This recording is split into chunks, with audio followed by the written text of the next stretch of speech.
Hello students, welcome to score plus foundation. मैं हूं आपकी मैथ्स एजुकेटर जोहा। स्टूडेंट्स, आज हम डिस्कस करेंगे ना आपकी क्लास 9 का third chapter, that is coordinate geometry. Okay, अब इस चैप्टर के बारे में आपने थोड़ा थोड़ा पहले से पढ़ रखा है। क्या होते हैं कोऑर्डिनेट, क्या होती है एक्सिस, ग्राफ पेपर के बारे में सब बहुत अच्छे से जानते हैं।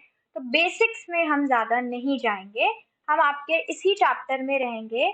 बिकॉज आप अगर आज यहाँ प्रैक्टिस कर रहे हो दैट मीन्स आपने चैप्टर पढ़ लिया है। ठीक है, चलो हम डिस्कस कर रहे हैं आपकी एग्जाम्पलर सॉल्यूशन की बुक को, जिसमें फर्स्ट एक्सरसाइज है आपकी मल्टीपल चॉइस क्वेश्चंस की। और सबसे पहले हम देखेंगे एक सैंपल क्वेश्चन, उसके बाद हम एक्सरसाइज पे रहेंगे। तो फर्स्ट सैंपल क्वेश्चन है आपका ये, the points other than origin for which abscissa is equal to the ordinate will lie in. ठीक है, अब देखो इस क्वेश्चन को समझने के लिए सबसे पहले मैं आपको ग्राफ के कुछ बेसिक्स बता दूं जो आप जानते हो, but it is just for revision. तो ये होती है एक्स और ये होती है वाई एक्सिस, नीचे आपका निगेटिव, इधर आपका निगेटिव। ओके, अब इसमें होते हैं आपके कितने क्वाड्रेंट्स? होते हैं आपके 4 quadrants, first, second, third and fourth quadrant. Okay, अब हर क्वाड्रेंट में कौन पॉजिटिव कौन निगेटिव ये बहुत इंपॉर्टेंट है याद रखना। सो पॉजिटिव पॉजिटिव, यहाँ पे आपका क्या हो जाता है नेगेटिव पॉजिटिव, यहाँ पे आपके दोनों नेगेटिव हो जाते हैं, और यहाँ पे आपका x पॉजिटिव और y नेगेटिव। ओके, अब अगर क्वेश्चन में बात करें तो यहाँ पे दो टर्म्स की बात हो रही है, एब्सिसा और ऑर्डिनेट। तो सबसे पहले हम इसके बारे में डिस्कस करें कि भाई ये एब्सिसा कौन होता है।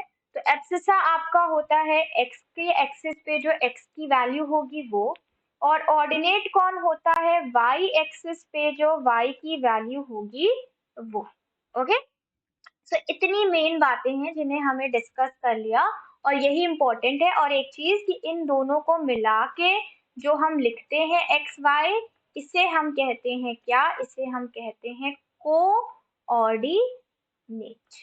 ओके, इसे बोला जाता है कोऑर्डिनेट। ये चीजें थी जो आपको चैप्टर को पढ़ने से पहले पता होनी चाहिए थी। अब हम क्वेश्चन में बात करें तो क्वेश्चन कह रहा है ओरिजिन को छोड़ के ऐसा कौन से क्वाड्रेंट्स हैं जिनमें एब्सिसा और ऑर्डिनेट सेम होते हैं। तो आप देखो एक बात समझ लो, ओरिजिन को छोड़ के आप देख रहे हो कि सेम कब होंगे? जब उनके साइन भी सेम होंगे। सो साइन सेम कब होते हैं? जब उनके क्वाड्रेंट्स पे आप नजर दौड़ाओगे और देखोगे कि भाई यहाँ पे दोनों साइन सेम है, यहाँ पे दोनों साइन सेम है। तो इसका मतलब अगर हम x और y 1 1 ले ले तो सेम, 2 2 ले ले तो सेम, 3 3 ले ले तो सेम। वैसे ही यहाँ पे भी 1 1 ले लो तो -1 -1, -2 तो हुई ना बात। तो यही क्वेश्चन पूछ रहा है कि कौन से क्वाड्रेंट्स में ऐसा पॉसिबल है ओरिजिन को छोड़ के। तो ऐसा पॉसिबल है फर्स्ट और थर्ड क्वाड्रेंट में ओरिजिन को छोड़ के। तो ऑप्शन सी आपका राइट ऑप्शन है। ओके, चलो अब हम मूव करते हैं एक्सरसाइज 3.1 में, और ये मेरा पहला क्वेश्चन कि भाई -3 5 कहाँ लाई करेगा। तो ग्राफ याद किया कि नहीं किया, नोट बनाए थे कि नहीं, ये हैबिट डालो भाई। बिकॉज अगर आप नोट बनाने की हैबिट नहीं डालोगे तो आपके लिए बहुत मुश्किल होने वाला है हर चीज को दिमाग में रखना। क्योंकि अभी आपने साइंस का लेक्चर लेना है, फिर आपने एसएसटी का भी लेक्चर लेना है, फिर आप कुछ और भी अपनी सेल्फ स्टडी करते होगे, अभी आपको शायद कहीं खेलने भी जाना हो। सो इतनी सारी चीजें बिना नोट्स बनाए तो दिमाग में नहीं रहने वाली। सो नोट्स बनाओ, जैसे मैंने आपको ग्राफ कुछ नहीं लिखना है, अपने आप से लाइक फ्लो चार्ट बना लो, कोई माइंड मैपिंग बना लो, लाइक हमने ग्राफ बनाया वो बना के लिख लो। दैट इज ओनली नोट्स, यही आपके नोट्स है। वो ऐसे होने चाहिए जो सिर्फ आप समझो, जिसे कोई और ना समझ पाए। ठीक है, चलो अब आपने ग्राफ अगर बनाया है, जिसने नोट्स वो देख के बता सकता है कि माइनस प्लस कौन से क्वाड्रेंट में आता है? सेकंड क्वाड्रेंट में। So that means option B यहाँ पे क्या हो जाएगा? राइट। चेक करते जाइए, बी राइट है। नेक्स्ट आपका है कि एब्सिसा और ऑर्डिनेट सेकंड क्वाड्रेंट में क्या साइन दिखाते हैं। तो अभी तो हमने देखा सेकंड क्वाड्रेंट में एब्सिसा नेगेटिव, ऑर्डिनेट पॉजिटिव, यानी कि option number C. Next question देखते हैं। नेक्स्ट है आपका पॉइंट 0 - 7 कहाँ लाई करेगा। तो देखो 0 - 7 इसको ना ग्राफ से समझो, बिकॉज मैं डायरेक्टली समझा दूंगी आपको समझ नहीं आएगा। -7 कहाँ लाई करेगा? वाई एक्सिस में यहाँ कहीं लाई करेगा -7। और जब वाई एक्सिस पे लाई कर रहा है तो क्या एक्स का कोई कोऑर्डिनेट हुआ? नहीं हुआ, जीरो हुआ। ठीक है, यानी कि वाई एक्सिस की लाइन पे एक्स जीरो, एक्स एक्सिस की लाइन पे वाई जीरो। इस बात को याद रखिएगा, बहुत ज्यादा इंपॉर्टेंट चीज है कि वाई एक्सिस पे एक्स जीरो, एक्स एक्सिस पे वाई जीरो। अब मुझे बताओ कि ये कौन सी एक्सिस पे लाई कर रहा है, ये वाई एक्सिस पे लाई कर रहा है, तो यहाँ कोई क्वाड्रेंट की बात नहीं होगी, यहाँ पे बात हो रही है एक्सिस की, that means option C. Okay, next देखिए, नेक्स्ट आपका क्वेश्चन है कि -10 जीरो कहाँ लाई करेगा। सो -10 यानी कि एक्स एक्सिस वो भी निगेटिव, वाई जीरो, इसका मतलब वाई का कोऑर्डिनेट है ही नहीं, तो इसका मतलब ये लाई करेगा on the negative direction of X axis, option A. Check कर लो, ऑप्शन ए राइट है। नेक्स्ट क्वेश्चन, एब्सिसा सारे पॉइंट्स का एक्स एक्सिस पे क्या होगा। एक्स एक्सिस, भाई एक्स एक्सिस पे जो नंबर होगा जिसपे लाइन ड्रॉ हो रही होगी वही एब्सिसा होगा उसका, यानी कि जो नंबर वो एब्सिसा, ठीक है। तो इसका ऑप्शन क्या हो गया, एनी नंबर। चेक कर लीजिए, सही है ऑप्शन। नेक्स्ट देखिए क्वेश्चन, ऑर्डिनेट क्या होगा एक्स एक्सिस पे, पूछ रहे एक्स एक्सिस पे वाई क्या होगा, अभी डिस्कस कर चुके हैं हम, एक्स एक्सिस पे वाई क्या होता है, जीरो होता है, so that means option A right option है। चेक कर लीजिए, सही है। नेक्स्ट क्वेश्चन आपका कि point at which the two ordinate coordinate axis, not ordinate, coordinate axis meet is called, मतलब कि वो पॉइंट जिसपे दोनों कोऑर्डिनेट आपके मिल रहे हो, वो कौन सा पॉइंट होता है जिसपे आपकी दोनों एक्सिस मिल रही होती है, तो वो कोऑर्डिनेट होता है ओरिजिन का, यानी कि 0 0। सो ऑप्शन नंबर सी आपका राइट ऑप्शन। नेक्स्ट चेक कर लीजिए, a point both of whose coordinates are negative, यानी कि वो पॉइंट जिसमें दोनों नेगेटिव कोऑर्डिनेट्स, ये कौन से क्वाड्रेंट में लाई करेगा, ये लाई करता है आपके थर्ड क्वाड्रेंट में, थर्ड पे होता है ना नेगेटिव नेगेटिव, तो ये हो गया ऑप्शन नंबर सी। चलो नेक्स्ट देखते हैं, नेक्स्ट आपका क्वेश्चन है कि ये सारे पॉइंट्स कहाँ कौन से क्वाड्रेंट में लाई करेंगे। तो देखो क्वाड्रेंट में आपको ये पता है ना कौन पॉजिटिव क्या नेगेटिव, तो यहाँ पे भी आपको वही चीज देखनी, देखो इसमें देखो आपका पॉजिटिव नेगेटिव, पॉजिटिव नेगेटिव कौन सा क्वाड्रेंट, यानी कि क्वाड्रेंट हो गया आपका फोर्थ वाला, तो ये भी फोर्थ, ये भी फोर्थ, ये भी फोर्थ, लेकिन ये क्या है, ये तो दोनों नेगेटिव है, यानी कि थर्ड क्वाड्रेंट है। सो ऐसा आपका कैसे हो सकता है कि थर्ड और फोर्थ एक ही में आ जाए, पॉसिबल नहीं है, मतलब ये दोनों आपके सेम क्वाड्रेंट में लाई नहीं करते हैं। ओके, चेक कर लीजिए, ऑप्शन डी राइट है। Next question, if y coordinate of a point is 0 then this point always lies, मतलब अगर आपका y coordinate 0 है तो ये पॉइंट कहाँ लाई करेगा, y coordinate 0 तब होता है जब आपका कोई भी पॉइंट कोई भी लाइन x एक्सिस पे हो, है ना। तो इसका मतलब y coordinate आपका लाई 0 कब होगा, जब वो x एक्सिस से पास हो रहा हो, ठीक है। चेक करिए, सी आपका राइट ऑप्शन है। नेक्स्ट देखिए कि जो दोनों पॉइंट्स हैं ये कहाँ लाई करेंगे, तो क्वाड्रेंट तो आपके डिफरेंट होंगे बिकॉज साइन डिफरेंट है। माइनस प्लस किसका होता है, सेकेंड क्वाड्रेंट का, प्लस माइनस किसका होता है, फोर्थ का, इसका मतलब ऑप्शन सी सही है कि सेकेंड और फोर्थ क्वाड्रेंट में लाई करेंगे। ओके, चेक कर लो, सही है सी ऑप्शन। नेक्स्ट देखिए कि अगर हमने कोई परपेंडिकुलर ड्रॉ किया है पॉइंट पी से, ठीक है, और पॉइंट पी से perpendicular from the x axis is 5 units, यानी कि पी कोई पॉइंट है जो एक्स एक्सिस से 5 यूनिट की दूरी पर है, एंड जो उसका फुट है वो आपका negative direction of X axis में है।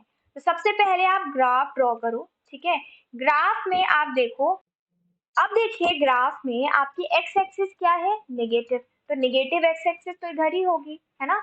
और बात की जा रही है कि पॉइंट पी ना इसी के एक्सिस के अलोंग है, लाइक पॉइंट पी ऊपर भी हो सकता है, पॉइंट पी नीचे भी हो सकता है। क्यों, क्योंकि क्वेश्चन ने सिर्फ इतना बोला कि पॉइंट पी जो है वो एक्स के नेगेटिव डायरेक्शन से 5 यूनिट्स की दूरी पे है, यानी कि 5 यूनिट्स, यानी कि एक्स का कोऑर्डिनेट 5 होगा, और इधर भी आपका एक्स का कोऑर्डिनेट 5। अब क्या 5 होगा, नहीं, बिकॉज निगेटिव की तरफ है तो ये क्या होगा, ये होगा आपका -5, और यहाँ पे भी -5। अब क्वेश्चन ने y के बारे में कोई भी बात नहीं करी, सो क्वेश्चन पूछ क्या रहा है, पूछ रहा है कि पॉइंट P का कोऑर्डिनेट क्या होगा। तो पॉइंट P का फर्स्ट ऑप्शन है कि x coordinate is equal to -5, तो x कोऑर्डिनेट -5 है, ठीक है, but this option is not right. Why it is not right, I will tell you. B option पे आओ, क्वेश्चन कह रहा है वाई कोऑर्डिनेट खाली 5 होगा। सो वाई कोऑर्डिनेट जब हमने देखा कि भाई पी ऊपर भी जा सकता है नीचे भी, क्वेश्चन ने कुछ स्पेसिफाई नहीं किया, तो खाली ऊपर वाला कैसे हो सकता है, पॉसिबल नहीं। या खाली नीचे वाला कैसे हो सकता है, ये भी पॉसिबल नहीं है। सो इसका मतलब y की दोनों वैल्यूज पॉसिबल है ना, दोनों में से कोई एक, so y coordinate is equal to 5 और -5, यानी कि इन दोनों में से कुछ भी पॉसिबल है। अब मैंने बोला कि ये क्यों नहीं पॉसिबल, तो ये इसलिए पॉसिबल नहीं है क्योंकि क्वेश्चन ने बोला कि x कोऑर्डिनेट होगा -5, लेकिन क्वेश्चन ने y की बात नहीं करी यहाँ पे, और ना ही ये लिखा कि ओनली -5 ओनली, जैसे यहाँ पे बात करी उसने कि भाई इतने यही होंगे, ओनली यही, ऐसा तो नहीं है, तो फिक्स है तो उसको ओनली लिखना चाहिए था। So because of this confusion we will not look forward towards this option. चलिए आगे देखते हैं, इसका राइट है डी। नेक्स्ट देखिए, on plotting the points and joining all these which of the following figure is obtained. तो इसको तो हमें भाई ग्राफ से करना पड़ेगा, इसे तो ऐसे नहीं कर सकते। सो चलिए, मेरे पास ग्राफ पेपर नहीं है, बट मैं अपने एजम्पशन के हिसाब से पॉइंट्स प्लॉट कर लूंगी। सो 0 0 यानी कि ओ आपको ये मिला। फिर क्वेश्चन कह रहा है 3 0 यानी कि ओ आपको क्या मिलेगा, आपको यहाँ पे मिला 3, और ये हो गया 0 बिकॉज y 0 है, तो o हो गया आपका, a हो गया क्या 3 0। फिर क्वेश्चन बोल रहा है b 3 4। अब 3 4 मतलब 3 यहाँ से, लेकिन 4 कहीं y एक्सिस पे 4 है, तो 4 कहीं यहाँ कहीं लाई करेगा मान लेते हैं, तो ये हो गया 3 4 b। ठीक है, उसके बाद c आपका क्या है 0 4, इसका मतलब y एक्सिस पे लाई कर रहा है, सो 4 यहाँ पे था, तो 0 4 ये हो गया c। अब इनको आप ज्वाइन कर दो, आपको कैसा फिगर नजर आ रहा है, भाई स्क्वायर दिख रहा है लेकिन है नहीं। क्यों नहीं है, क्योंकि आप यहाँ पे देख रहे हो कि ये 3 है, और यहाँ पे आप देख रहे हो कि ये डिस्टेंस 4 है। तो इक्वल डिस्टेंसेस नहीं है, तो इसका मतलब इसके कोऑर्डिनेट, इसका जो डायमेंशन है वो बराबर नहीं है, इसका मतलब ये क्या है, ये रेक्टेंगल है। तो ऑप्शन बी आपका राइट ऑप्शन है। ओके, चलिए चेक करते हैं आंसर, आंसर बी है। नेक्स्ट क्वेश्चन, आपको कुछ पॉइंट्स दिए गए हैं, आप इन्हें ग्राफ पे प्लॉट करो और बताओ फोर्थ क्वाड्रेंट में कौन लाई करेगा। अच्छा अब एक बात बताओ, एमसीक्यू में कोई पूछने आ रहा है क्या कि तुमने ग्राफ ड्रॉ किया था कि नहीं, कोई नहीं पूछने आ रहा है ना, वहां तो कोई ये भी पूछने नहीं आ रहा है कि आपने चीटिंग की थी कि नहीं, बिल्कुल नहीं। सो इसका मतलब हम अपना कोई लॉजिक भी तो यूज कर सकते हैं ना। सो बात यहाँ पे हो रही है फोर्थ क्वाड्रेंट की। अब फोर्थ क्वाड्रेंट में लॉजिक ये यूज करेंगे कि फोर्थ क्वाड्रेंट में होता है एक्स पॉजिटिव और वाई नेगेटिव। ढूंढ लो इनमें से वो ऑप्शन जो एक्स पॉजिटिव और वाई नेगेटिव। तो एक आपको ये मिला, दूसरा आपको ये मिला, यानी कि Q and R, that is option B आपका राइट ऑप्शन होगा। ओके, चेक कर लीजिए, सही है। नेक्स्ट देखिए, if the coordinates of the two points P Q, मतलब P और Q के आपको कोऑर्डिनेट्स दिए हैं, आपसे पूछा एब्सिसा ऑफ P, तो एब्सिसा ऑफ P क्या होता है -2, एब्सिसा ऑफ Q क्या है -3।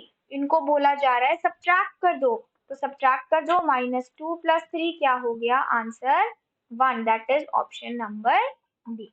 ठीक है, चलिए नेक्स्ट क्वेश्चन देखते हैं। आपको कुछ कोऑर्डिनेट्स दिए हैं P Q R S O, इन्हें ग्राफ पेपर पे प्लॉट करिए और बताइए एक्स एक्सिस पे कौन लाई करेगा। हम क्यों करें ग्राफ पेपर पे प्लॉट, हमें पता है एक्स एक्सिस पे वही लाई करेगा जिसका वाई 0 होगा। ढूंढ लो जिसका वाई 0, एक ये है और दूसरा ये है, इसका मतलब ओ और क्यू ही लाई करेंगे बस, तो that means option G. Okay, next देखिए, नेक्स्ट क्वेश्चन है कि abscissa of a point is positive in, यानी कि एक्स पॉजिटिव कहाँ होता है, तो एक्स पॉजिटिव फर्स्ट क्वाड्रेंट में होता है और फोर्थ क्वाड्रेंट में होता है। ठीक है, तो ये सब आपके डायरेक्ट क्वेश्चन है, इसमें मुझे आपको क्या करना है, बस एक ग्राफ ही तो ड्रॉ करना है, तो ग्राफ बार बार क्यों ड्रॉ करना, एक बार तो आपको ड्रॉ करवा ही दिया है। चलिए नेक्स्ट क्वेश्चन देखते हैं, the point whose abscissa and ordinate will have different signs lie in, मतलब एब्सिसा और ऑर्डिनेट डिफरेंट कब होते हैं, प्लस माइनस, माइनस प्लस, याद आया। सो प्लस माइनस होता है आपका फोर्थ में, माइनस प्लस होता है सेकंड में, that means second and fourth quadrant, option number D. Okay, let's see the next question. Yes, so in figure 3.1 you have to find the coordinates of p। p के coordinate ढूंढने हैं, coordinate कैसे लिखते हैं, पहले x, तो देखो x यहाँ पे क्या है -2 और y क्या है 4, सो -2 4, दैट मींस ऑप्शन बी सही है। चलिए नेक्स्ट क्वेश्चन देखते हैं, इस फिगर में आपको कोऑर्डिनेट निकालना है -5 3 का पॉइंट निकालना है। सो -5 x का यानी कि ये वाली लाइन, ठीक है, और y का 3 यानी कि ये वाली लाइन, तो कौन सा मिला, L मिला आपको, so this is the right answer. Next check करते हैं, सो नेक्स्ट है आपका the point whose ordinate is 4 and which lies on y axis, मतलब उसका y का जो पॉइंट है वो है 4 और ये y एक्सिस पे ही लाई करता है, तो y एक्सिस पे x क्या हो जाता है 0, तो कोऑर्डिनेट क्या बना आपका 0 4। चलिए नेक्स्ट देखते हैं क्वेश्चन 22। आपको कुछ पॉइंट्स दिए हैं, इसमें से ये बताना है कि कौन एक्स एक्सिस पे नहीं लाई करेगा। तो कौन एक्स एक्सिस पे लाई करता है, वो लाई करते हैं जिनके y 0, इसका मतलब y 0 नहीं होना चाहिए, है ना, निगेटिव क्वेश्चन है। और दूसरा y 0 नहीं होना चाहिए, और दूसरी बात यहाँ पे क्या करेगी कि x एक्सिस पे लाई ना करे, तो इसका मतलब सारे x 0 हो, मतलब x एक्सिस पे कौन से पॉइंट लाई करेंगे जो y एक्सिस पे हो। भाई y एक्सिस पे लाई करने वाले हर पॉइंट की वैल्यू क्या होगी x की, मतलब x का वैल्यू क्या होगा 0 होगा। और एक तो हमें ये कंडीशन मिली, दूसरी कि भाई y भी 0 नहीं होना चाहिए, तभी वो x एक्सिस पे लाई नहीं करेगा। तो ऐसे भी तो बहुत सारे पॉइंट्स होंगे जो यहाँ रहेंगे, जो यहाँ रहेंगे, जो यहाँ रहेंगे या यहाँ, तो ये भी पॉइंट कभी x एक्सिस पे लाई नहीं करेंगे। तो चलिए अपने ऑप्शन में सबसे पहले उन पॉइंट्स को ढूंढिए जिनका x 0 है। तो एक आपको ये मिला और दूसरा ये मिला, बाकी नहीं है। लेकिन अब आपको वो भी पॉइंट ढूंढना है जिसका y 0 नहीं होना चाहिए। सो y 0 यहाँ है लेकिन यहाँ नहीं है, ठीक है। तो चेक कर लो T1 2 ये कभी भी x पे लाई नहीं करेगा। तो कितने पॉइंट्स हो गए आपके P R and T। Okay, चल नेक्स्ट देखते हैं क्वेश्चन। नेक्स्ट आपका 23 है, the point which lies on y axis at a distance of 5 units in the negative direction of y axis. भाई negative direction of y axis मतलब नीचे लाई कर रहा है और 5 यूनिट्स की दूरी पे, तो क्या हो गया -5 हो गया, है ना। अब y एक्सिस पे लाई करेगा तो x 0 हो गया, तो कोऑर्डिनेट क्या बना आपका 0 और -5, दैट इज ऑप्शन सी। चलिए नेक्स्ट देखते हैं, लास्ट क्वेश्चन है आपके आज की एक्सरसाइज का कि परपेंडिकुलर डिस्टेंस क्या होगी पॉइंट P34 की एक्स y एक्सिस से। तो भाई इसके लिए ना आप ग्राफ से समझो कि भाई परपेंडिकुलर डिस्टेंस पूछ रहा है, पॉइंट P34 यहाँ कहीं लाई करेगा, ठीक है, जस्ट अ सेकेंड, 3 4, ठीक है। अब y एक्सिस से परपेंडिकुलर डिस्टेंस मतलब y एक्सिस से परपेंडिकुलर डिस्टेंस कुछ ऐसे होगी, तो ये डिस्टेंस कितनी होगी, जितनी यहाँ से यहाँ होगी x की, है ना। तो यहाँ से यहाँ उतनी ही होगी, तो x क्या है, x है आपका 3। ओके, so that means perpendicular distance is 3। चेक कर लीजिए answer, so yes answer is D। so ये थे आपके 24 क्वेश्चंस, और मतलब कि मल्टीपल चॉइस क्वेश्चंस जो आपके कोऑर्डिनेट ज्योमेट्री के थे। नेक्स्ट सेशन में हम मिलेंगे आपके नेक्स्ट एक्सरसाइज के साथ, जिसमें हम डिस्कस करेंगे short answer questions with reasoning. अच्छा, एक चीज मैं आपको बहुत इंपॉर्टेंट बताना चाहती हूँ कि प्लीज प्लीज प्लीज नोट्स बनाने की हैबिट डालें, बिकॉज मैथ बिना नोट्स के या बिना प्रैक्टिस के बिल्कुल नहीं आने वाली। कोई और सब्जेक्ट आ सकता है लेकिन मैथ्स नहीं आएगी। सो हैबिट बनाए नोट्स बनाने की, प्रैक्टिस करने की, एक शेड्यूल सेट करें, because that is very very important for you. Okay, चलिए मिलते हैं नेक्स्ट सेशन में, बाय बाय।